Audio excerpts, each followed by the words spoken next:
Hi everybody, it's Kevin Murphy here and Kate Reid. We are almost backstage at the Top Hair Show in Dusseldorf. Now, we've just completed a big show, but we're going to do a bit of a Facebook Live, a bit of a Q&A with me and Kate. Kate's actually going to answer all the questions and I'm just going to sit here. No, he is not. So we've had an amazing 2 days here in Dusseldorf. We did a show today and one yesterday for around 2,000 people, which was absolutely incredible. Yes, yes. I mean, there was very, thanks for that open-ended question there.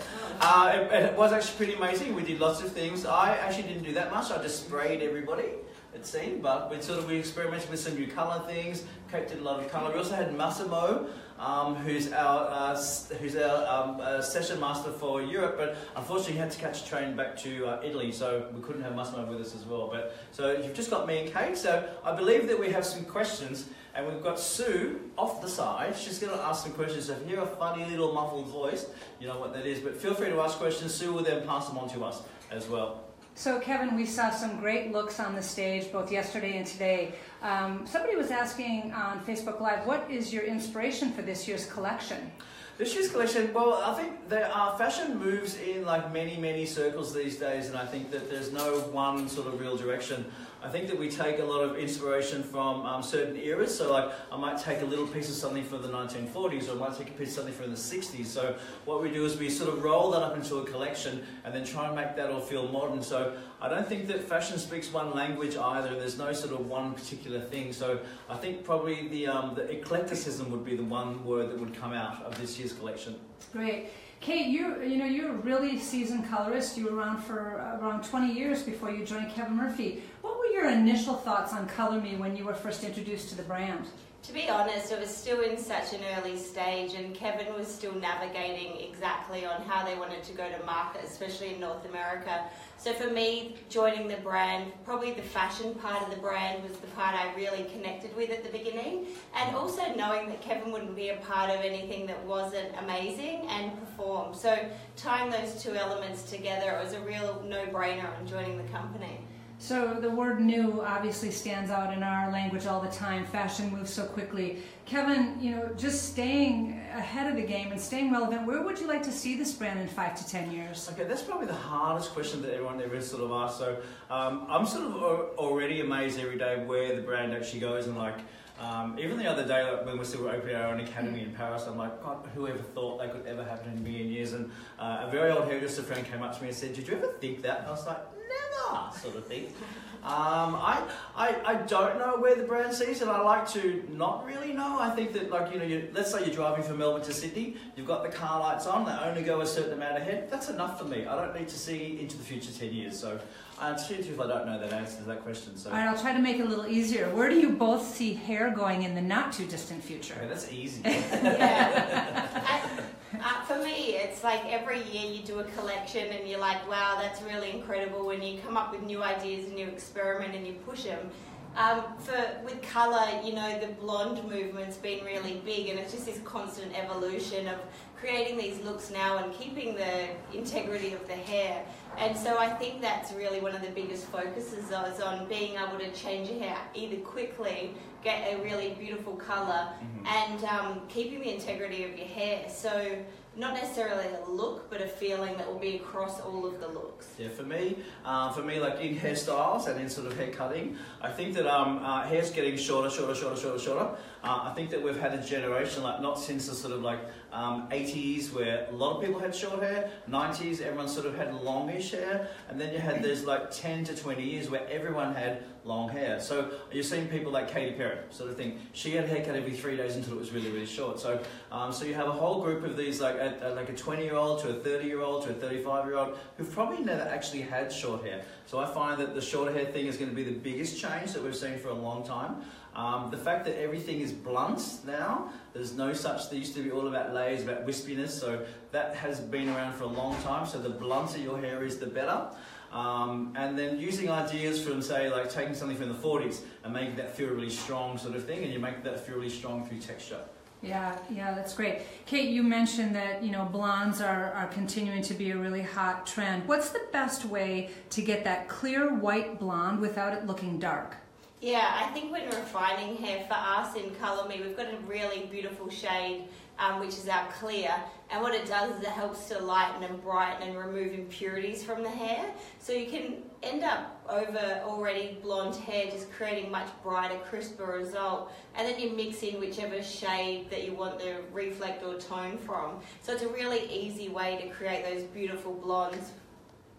So is it acceptable to be using cream lightener in foils and for other applications other than just right on the scalp? Yeah, I love our cream lightener in foils, especially when you're working with porous hair, because there's so many ingredients when you're using it on scalp or on your new growth that help to protect the scalp. So when you're using it in your mid-lengths and ends in foils, I find it's a lot more conditioning, and I would generally go towards that if I wanted that real premium service in the salon. That's great. Kevin, you not only showed a lot of new products on the stage today, but you also talked about some products that were coming. Yes. What's your thought process when you're developing new products? And not just like, I know I'm going to develop this product, but how do you even think about what needs to be developed? Well, I think about, like, say, women or men, customers in general, like, you know, what they need to do in their daily lives. I think that for me, it's like instantly transformative is one of those words that I really sort of stick to all the time. I never aim for a product, like an idea comes, I'm like, okay, what if you could colour your hair in 1 second sort of thing? And what if you could maybe put sprinkles in your hair? Or so like I might look at all these new glittery things, like the glitter explosion was like massive sort of thing. If you ever put glitter in your hair, it's a huge pain in the ass and you can never get it out. And 6 months later you go and see the lady at the milk bar, they're saying she's got glitter on her face that you put in your hair 6 months ago. So I wanted to be able to have something that had an idea of like, you know, shimmer and glitter and crystallize. And if you look at, there's like a new filter on Facebook where everything looks shimmery and shiny. I'm like, well, why can't I have that in hair sort of thing? So, and then I'll find that sort of way to sort of get it. So I think for me, popular culture is really important.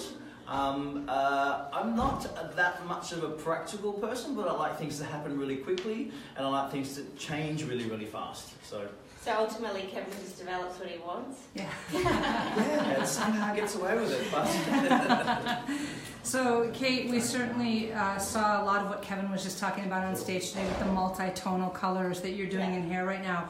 How does someone successfully transition a client from an opaque finish to a multi-tonal color? Yeah, I think it's an interesting one. I think sometimes when people change colour brands, they change colour brands and they might have been using something which was opaque. For us being based around fashion, and one of the reasons we work with multi-tonal colours is because we believe a lot of clients want to see those colours look more natural and not like a wig as such. So if you're refreshing hair and you want to like balance your mid-lengths and ends out, instead of using the shade by itself, you'd mix it with your clear. And clear helps to sort of give you the reflect without the depth.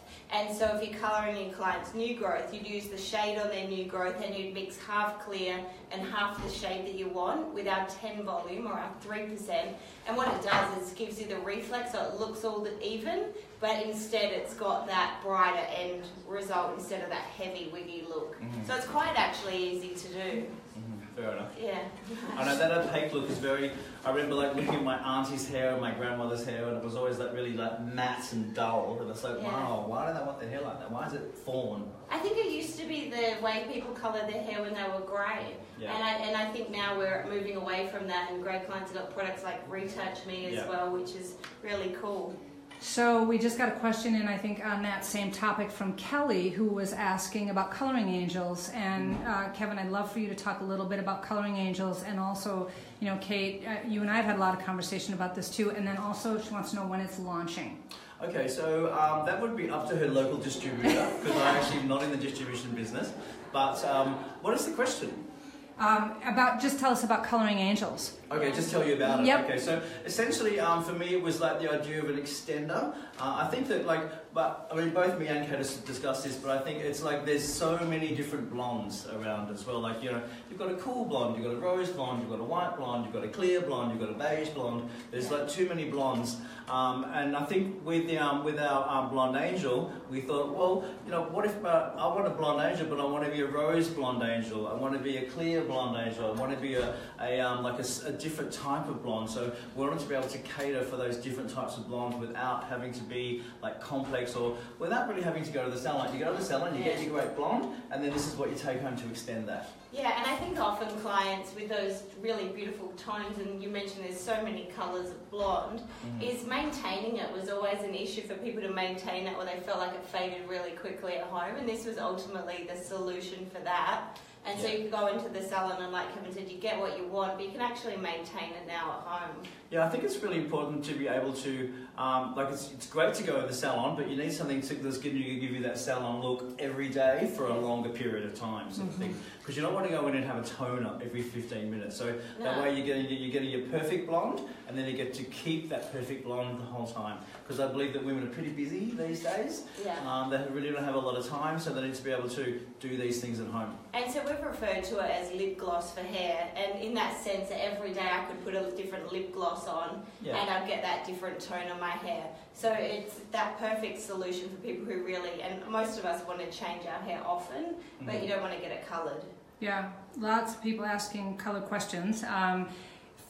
Kate, is there a way to create a shine demi treatment since clear is designed to lift with a sun-kissed effect?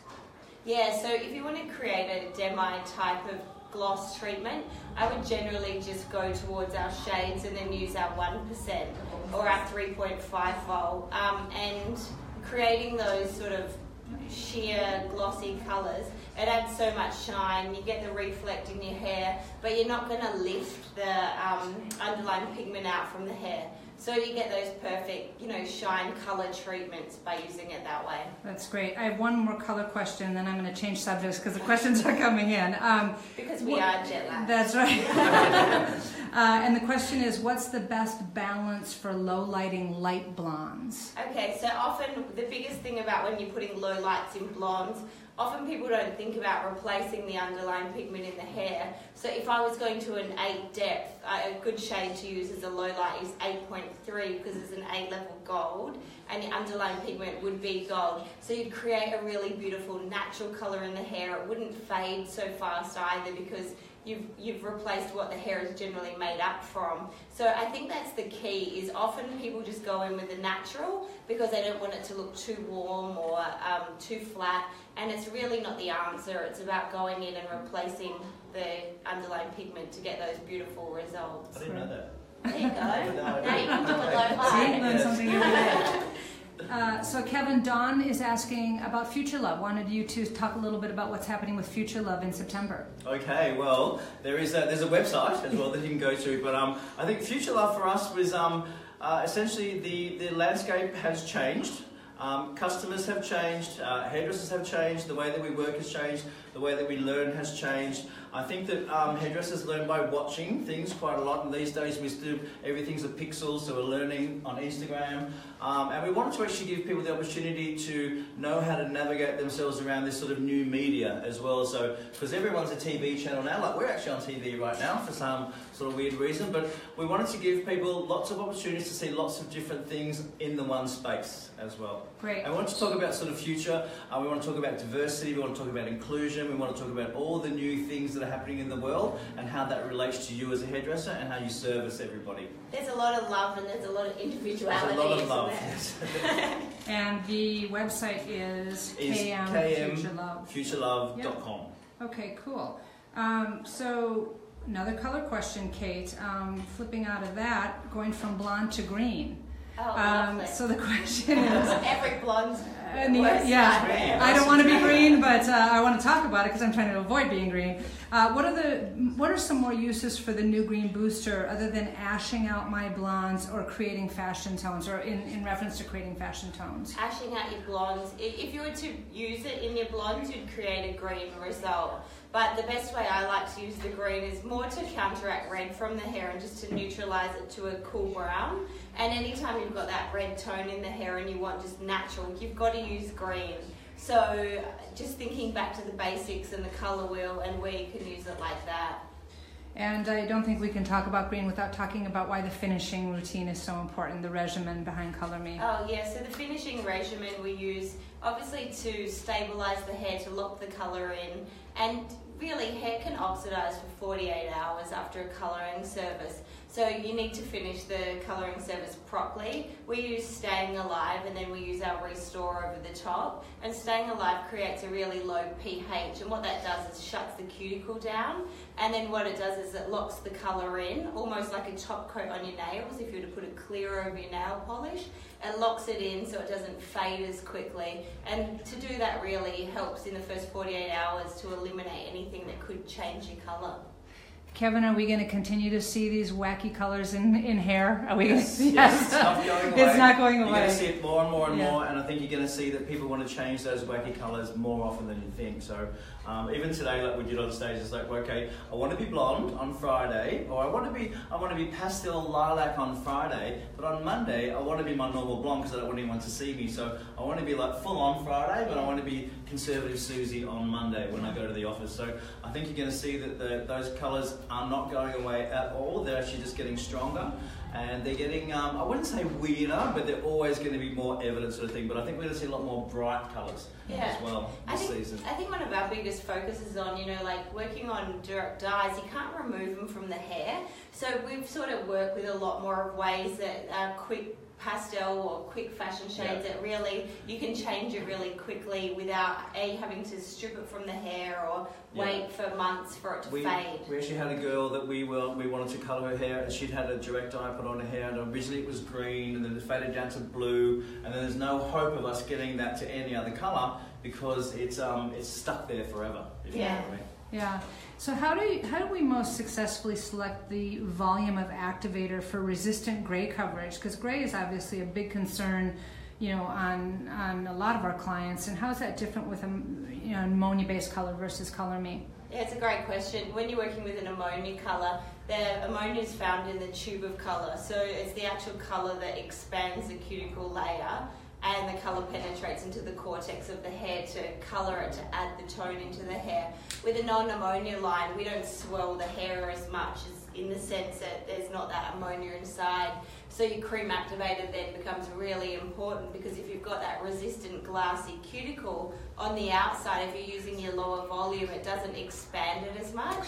So therefore, you have to go up a higher cream activator to make sure you get that better, heavier grey coverage. All right. Well, my last question, because I think I'm always fascinated to hear the two of you talk about this, and we're missing a big component of Kevin Murphy on set right now, which is our cutting, and our Pascal, our design director. I did cut here as well. I did cut this. Yeah, I know. I know, but okay. Sorry, I stand corrected. My question, and I'm always really interested to hear you guys talk about this, how you collaborate as a creative team. And you're about to go into another color shoot, and you're going to be working with Pascal and Massimo and some of the other creative team. How does the creative process start, and how does it then evolve into what's behind you in these images?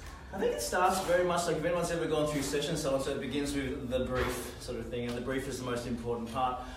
We have a lot of our team who work very closely in creating a brief sort of thing. Like we would sit around and I'll talk to Pascal on the phone and say, Pascal, what do you think about this? And then we'll be talking about this. I feel like a bit of an 80s thing's coming along, and that'll make Kate's brain start thinking around stuff. And I think it's always a collaboration.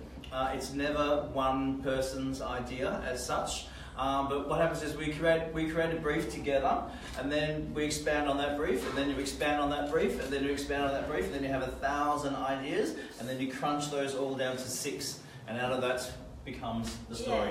Yeah. I feel like as well, we have a conversation and Kevin will mention something, and then you start to see it, and then we'll sort of share things that we really like over time. And weirdly on Instagram as well. So it's like we'll talk about something. It's like, I just saw that the other day. I was like, send that photo to Kate. We go, let's do that. She's like, yeah, that'd be really cool. So I think there's organicness as well, because I think like-minded people are attracted to like-minded people. But I don't think there's an actual formula. You couldn't actually say, okay, step 1, step 2, step 3, because everything's in ebbs and flows, and like fashion doesn't move in a straight line. It moves in a very, undulating pace sort of thing. So I think most of your magic as well, and what I've learnt with time, is sometimes you just find it on the spot and just continuing to be open during the process.